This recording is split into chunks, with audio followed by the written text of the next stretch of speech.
Daddy, नीम करौली बाबा के साथ में ये कई लोगों के साथ ये घटना हो चुकी है कि उनको अगर किसी से मिलना होता था तो वो अकेले ही स्वतः किसी स्थान पे मिल जाते थे उनको, कहीं पर भी, किसी मोड़ पे या किसी मंदिर में, और अकेले होते थे उस टाइम वो। ठीक है ना। तो आपके साथ जो वाकया हुआ भूमियाधार में, उसके बारे में बताएं डैडी। वो ऐसा था कि बाबा ने मुझे कहा था कि तुम नया ट्रक लेकर के आना। तो मेरा फाइनेंस की प्रॉब्लम मेरे सामने खड़ी हो गई थी, आधा प्रॉब्लम भरने के लिए। हाँ। तो मेरा इंतजाम नहीं होने पा रहा था। तो मेरे पास में जो है इंश्योरेंस का एक डायरेक्टर जो है, उसको मालूम हुआ कि इनको नया ट्रक लेकर के आ रहे हैं। तो वो मेरे पास में आया कि इंश्योरेंस करने के लिए। तो मैंने कहा भाई ऐसा है कि मेरा इसमें जो जो जो मेरा विटनेस ये देने वाले हैं ना 15% वो मेरा इंतजाम नहीं हो रहा फाइनेंस की वजह से। विटनेस का इंतजाम नहीं हुआ। हाँ मतलब नहीं जो, तो इस वजह से अगर ऐसा तो कम कर सकते हो तुम, तो फिर ठीक है, तो इंश्योरेंस तुम कर सकते हो मेरे इसको। अगर तुम्हें विटनेस दे दो तो। हाँ, तुम अगर खुद देते हो उसके अंदर गारंटी गारंटी अगर तुम देते हो तो अपना आप कर सकते हो। तो वो फिर राजी हो गया। राजी होने के बाद मेरे को बोलने लगा ठीक है, तो कल जो है मैं आऊँगा सवेरे, तो तुम मेरे साथ चलना। वो आया सवेरे, कार लेकर के आया ना, एम्बेसडर कार थी। आया, आने के बाद में मेरे को डीपे से उसने लिया, और लेने के बाद में कहने लगा मैंने कहाँ चलना है। बोले बाबा के पास चलेंगे कैंची। अच्छा। तो उसको ये नहीं मालूम था कि भाई मैं बाबा से मिल चुका हूँ या बाबा मेरे को जानते हैं या मैं बाबा पर जाता हूँ। उसको कुछ नहीं मालूम था। हम दोनों जने निकले हल्द्वानी से। हम निकले तो हम कहे तो कैंची के लिए, भाई कैंची में बाबा से मिलेंगे। हम बातें करते करते चले गए। तो बाबा को हमारे दिमाग में था ही कि बाबा से मिलना है। तो जैसे हम गए तो घूमेदार से थोड़ा नजदीक जैसे पहुंचे ना, तो देखा क्या है कि बाबा जो घूमेदार मंदिर में वहाँ बैठे हुए हैं। हमने दूर से थोड़ा देखा तो हमने कहा बाबा तो यहीं बैठे हुए हैं। गाड़ी में से देखा आपने? गाड़ी में से देखा, चलती गाड़ी हम आ रहे थे कैंची की तरफ जाते टाइम के अंदर। तो थोड़ा सा घूमेदार से थोड़ा पहले उनको देखा तो हमारी नजर पड़ी तो बाबा तो यहीं बैठे हुए हैं। तो उसने कहा हाँ यार बाबा तो यहीं बैठे हुए हैं। तो हम दोनों गाड़ी फिर वहाँ पार्क की पास के अंदर पार करके बाद में जो गए बाबा अकेले बैठे हुए थे बिल्कुल। तो वो काला सा जो उनका नीचे बिछाते हैं ना सर्दी के दिनों में, वहाँ बैठे हुए थे। बैठते जना मैं गया तो उसने बाबा के पैर छुए, और मैंने बाबा जी बाबा के सामने बैठ गया। मैंने पैर छुए तो बाबा ने मेरे को अपने बगल में बिठा लिया। अब वो कहने लगे तो मेरे बोलने के पहले इसको बोलते भाई जाओ इनका इंतजाम पूरा इंतजाम कर देना, और कोई परेशानी नहीं हो किसी तरह की भी, ये सब तुम्हें करना है। अच्छा। उसने कहा। उसके बाद में हम दोनों बोले चले आए वापस। तो बाद में जब तक हमारे दिमाग में कुछ नहीं कि बाबा यहाँ कैसे मिले, जा रहे तो हम कैंची थे, बाबा यहीं थे। तो हमने याद किया तो, लेकिन जब तक तो हमारे दिमाग में कोई चीज़ आई ही नहीं। जैसे आती नहीं, सब कुछ भूल गए, जिसको मालूम ही नहीं क्या हो रहा कहाँ नहीं हो रहा है। और बाद में काफ़ी टाइम बाद में जो हम दूसरे दिन हम गए वहाँ दिल्ली, न्यू दिल्ली के अंदर जाने का फाइनेंस वगैरह का हमारा सब कुछ हो गया। हमें वहाँ से वो भी मिल गया तो बस ये हमारा होता है। लेकिन कहने का मतलब ये है कि बाबा, अब हम दिमाग से सोचते हैं कि बाबा के साथ में कभी अकेले रहते ही नहीं है। बाबा के साथ में तो हमेशा 2-4 आदमी तो रहते ही हैं। लेकिन उस टाइम भुवनेश्वर के अंदर बाबा अकेले कैसे थे? कोई नहीं थे उनके पास में अगल बगल के अंदर। उनको तो सब पता होता था ना कि कौन। तो इससे ये मालूम हुआ कि बाबा को तो मालूम हो गया कि आ रहे हैं। वो हमसे हो सकता है वो हमें वहाँ मिलना नहीं चाहते हो भीड़ वगैरह के बीच में, तो वो पहले आकर के वहाँ बैठ गए और वहीं हमारी बात करके हमको वापस लौटा दिए। क्योंकि उनको तो पता था कौन आ रहा है, कौन मेरे से मिलने आ रहा है, सब पता रहता था कि कौन आदमी मेरे को आ रहा, कौन मेरे को याद कर रहा है, या कोई भी प्रॉब्लम होती है तो उनको अपना खबर मिल जाती थी, चाहे कहीं पे भी हो आप, उनको पता पड़ जाता था कि ये कौन आदमी आ रहा है। और उन्होंने बिना पूछे उनको बोल दिया कि आप मेरा इनका काम कर देना आप ना। हाँ, मैंने बोला भी नहीं, मैं तो उसने भी नहीं बोला। उसको इतना ही कहा इनका सारा काम कर देना और जाकर के पूरा कर देना, इनको कोई देख परेशानी नहीं आएगी। बस वो कह करके हम चले आए। दूसरे दिन वहाँ गए, दिल्ली सारा काम उसने करवा दिया, और नेक्स्ट डे फिर मैं ट्रक लेके आ गया चेसिस नया।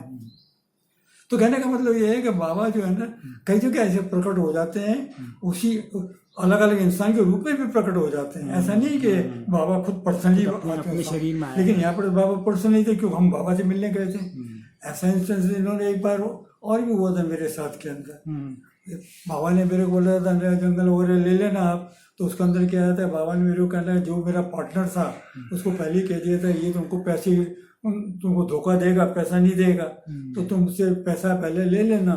लेकिन क्या हुआ कि वो मेरे थे, रिश्ते में भी बड़े थे और वो पुराने ठेकेदार भी थे, मैं नया ही था, हल्द्वानी में मैं बिल्कुल नया ही था। लेकिन हुआ क्या कि मैं शर्म के बारे बोलने नहीं पाया उनसे। और वो जब आते ही यानी शाम को आते ही उन्होंने सवेरे के सवेरे वो तो अपने जंगल निकल गए। ये स्टोरी अपन पहले कवर कर चुके हैं रेडियो में, ये स्टोरी कवर कर चुके हैं पहले अपन, कर चुके हो है ना। तो उसमें भी क्या हुआ, कहने का मेरा मतलब ये है कि उसमें भी इन्होंने जब मेरे को प्रॉब्लम खड़ी हो गई तो 10 दिन निकल गए, मेरा इंतजाम ही नहीं हुआ, पैसे का इंतजाम नहीं हुआ, तो मेरा काम नहीं हुआ। आखिरी वो बाबा ने देखा तो बाबा ने मुझे पहले ही कह दिया था, तो मैं शर्म के बारे बाबा के पास भी नहीं गया कि वो कहेंगे मैंने तुमको पहले ही कह दिया था, तुमने ऐसा नहीं किया। तो मैं तो गया ही नहीं, 10 दिन से मैं परेशान रहा। तो हुआ क्या है कि 10-11 दिन बाद में मैं अपने डिपो की तरफ जा रहा था। डिपो में तो रास्ते के अंदर देखा तो सामने से जनाब एक आदमी आ रहा है मेरे पास में। उस आदमी को मैंने बाबा के पास में वहाँ देखा था कैंची के अंदर, लेकिन मैं ये नहीं जानता था ये कौन है कौन नहीं है, इस बारे में मैंने कभी छानबीन भी नहीं की। तो हम दोनों की दुआ सलाम हुई आपस के अंदर। तो उसने भाई ने मेरे से ऐसे ही पूछ लिया कि कैसे हो, क्या हाल है। तो मेरे तो लगा हाल के हाल तो खराब है पूरे के पूरे। बोले ऐसी क्या बात हो गई, मैंने कहा ऐसा ऐसा हो गया, ये परेशानी होगी। तो उसने मुझसे कहा कि तुम मुझे जानते हो। मैंने कहा जानता तो नहीं हूँ, लेकिन मैं आपको वहाँ पर मैंने जरूर देखा है बाबा के पास के अंदर। तो मेरा नाम भी नहीं जानते, मेरा नाम भी नहीं जानता, अब क्या है ये भी मैं तो नहीं जानता। फिर उन्होंने मुझे बताया कि मैं लखनऊ से आया हूँ, यहाँ इंस्पेक्शन के लिए आया हूँ, और मैं इसका नाम कंजर्वेटर का पर्सनल पीए हूँ, चीफ कंजर्वेटर। हाँ, तो मैं यहाँ आया हूँ, तो इस वजह से जो है कि मैं इंस्पेक्टर आया तो ऐसी कोई बात नहीं है, और तुम जाना मेरा नाम लेना रेंजर को, वो तुमको आराम से सब कुछ कर देगा तुम्हारा। तो मैंने कहा भाई मैं तो 5-6 दफा गया था, लेकिन 5-6 दफा उसने मेरे को टाल दिया कि पैसा जमा करो, जब भी तुम करवा वरना नहीं दूंगा। मैंने कहा ऐसा करो आप फ़ोन कर दो उनको। तो उन्होंने कहा मैं फ़ोन उसको कैसे करूँ, तो मेरे से बहुत नीचे है, मैं तो डीओ से भी बड़ा हूँ, डीओ के जो ट्रांसफर मेरे हाथ में रहते हैं, मैं इन लोगों को कैसे बोलूँगा कि तुम ये फ़ोन करूँगा ये करूँगा।